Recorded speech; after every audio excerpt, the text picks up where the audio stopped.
The decision on when to take your CPP, Canadian Pension Plan, is probably one of the biggest decision and biggest talked about decisions on this channel.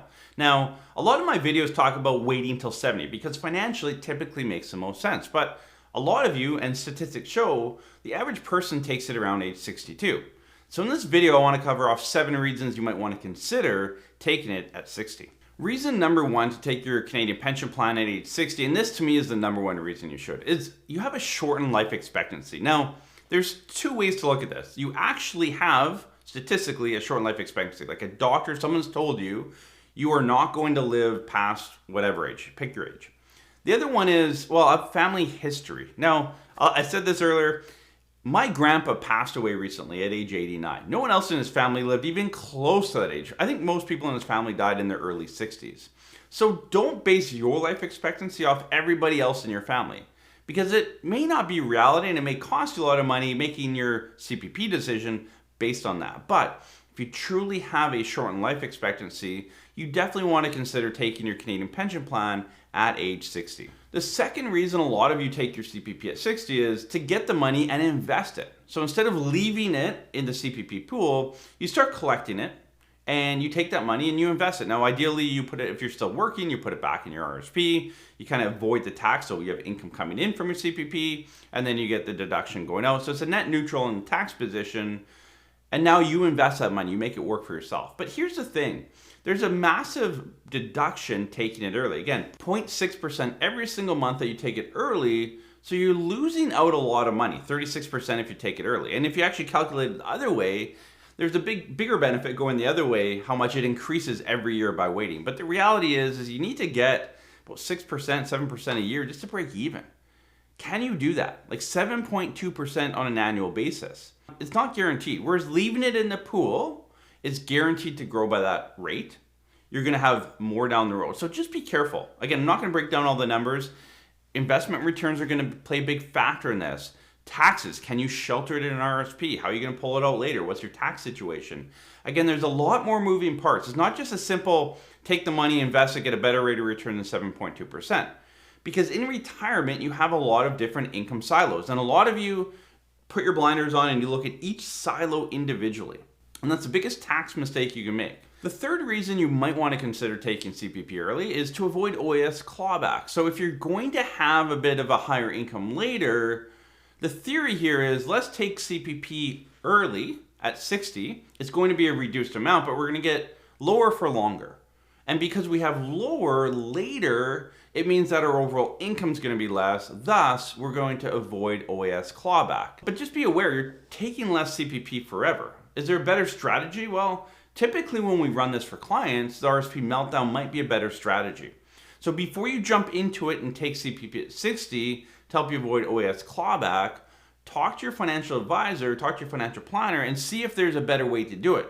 Maybe actually delaying CPP to 70 and melting down your RSP and leveling it out that way might be better for you. Again, I don't know, but a lot of times when we run these situations, it is.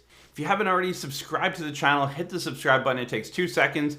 We do release 2 brand new videos every single week around retirement, tax, and estate planning. The next 2 are around contributions and what you've done into CPP. So the first one is you've already had 8 or more years of low or no income at all.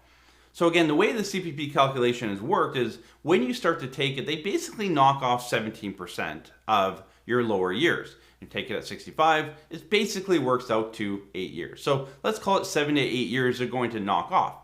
So if you've already had that many years where you haven't contributed to CPP, the more non-contributory years, the more it will affect your overall CPP payment that you'll collect. So a lot of people say, look, Adam, I've already had a lot of no income years. I need to take it at 60 so I don't avoid, 60 to 65 is going to be 5 more years that I don't contribute to the CPP. That's going to affect my CPP. I'm going to get less. It's not beneficial for me.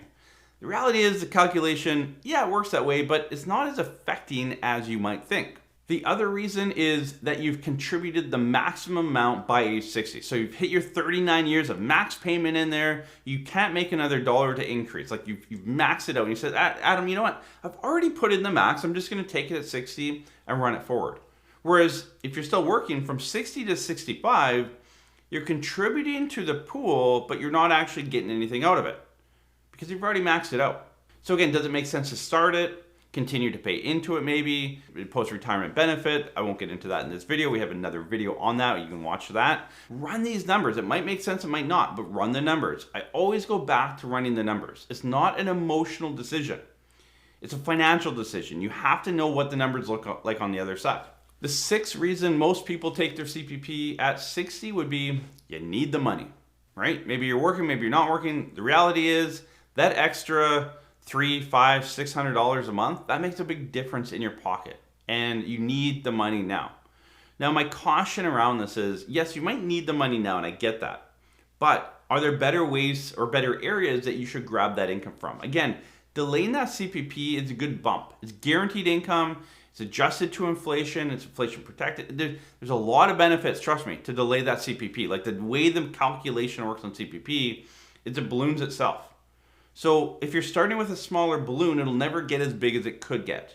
Whereas taking assets, income from elsewhere might make more sense. But again, if you're someone in that situation where you're like, Adam, I need the money at 60. I can't wait any longer. I have bills to pay. I got to put food on the table. That would be a great reason. So shorten life expectancy, and you absolutely need the money. There's no way around it. There's no other income sources. Those are your top two reasons why you might want to take it at 60. Well, the seventh reason is you don't think CPP will be around down the road. And based on the comments in many of our videos, this might be the majority.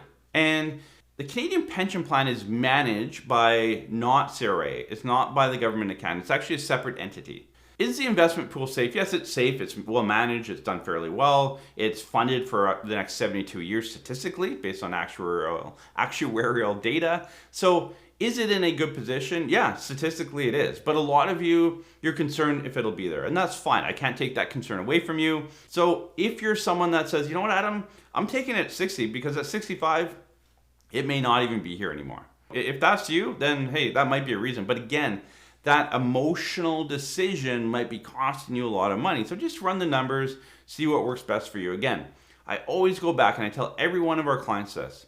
I don't care when you take your CPP. I don't care when you take your OAS. I don't care how you do things in retirement. What I care about is that you know the differences, that you know the best strategy. Whether you follow it or not, it's up to you. Because it might be CPP at 70, but emotionally, everything else, you have to take it at 60. You just can't sleep at night otherwise. It's fine. You know the financial penalty, and typically it's thousands of dollars every year to take it early. So as long as you can live on thousands of dollars less every year to take it early, that's fine.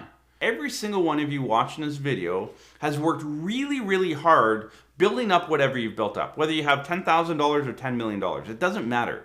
You've worked hard to get to the point you're at. You should work hard in the way you draw down that capital. So make sure you talk to a financial planner that understands the drawdown, the deregistration of those assets. Again, we have a team of 6 financial planners that do this day in, day out. All we do is work with retirees or people that are close to retirement. We focus on the drawdown because it's important. In my opinion, it's more important than the wind up, building up the assets. How you draw it down matters. When you hit retirement, you'll have more tax planning options and strategies to you than you've ever had before. Are you implementing them? If not, you need to make a change.